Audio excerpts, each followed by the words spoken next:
Le mouvement Jeunesse pour Christ, JPC, du ministère L'Alliance chrétienne, a organisé le 18 novembre 2023 un symposium à l'endroit des professionnels et étudiants de ce mouvement afin de répondre efficacement aux défis entrepreneuriaux de l'heure, réunis autour de leur leader ecclésiastique à la Chambre de commerce de Port-Gentil.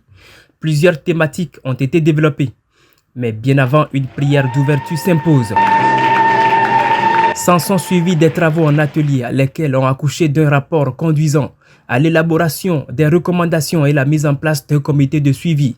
Au terme de ce symposium, nous retenons la volonté du JPCiste professionnel à s'insérer tant sur le plan social que sur le plan sociétal.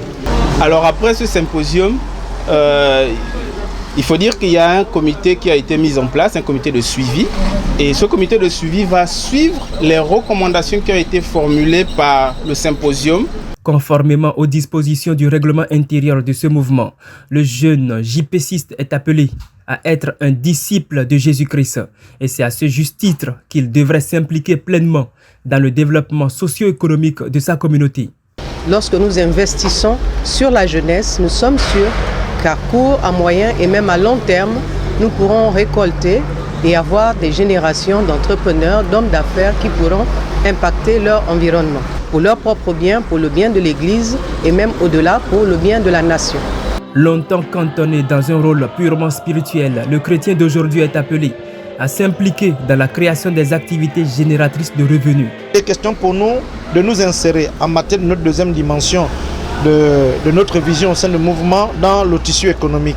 Et pour nous insérer dans le tissu économique, il faut donc encourager les jeunes à être compétitifs, aller vers l'entrepreneuriat, aller vers la création des startups, aller vers la création des AGR.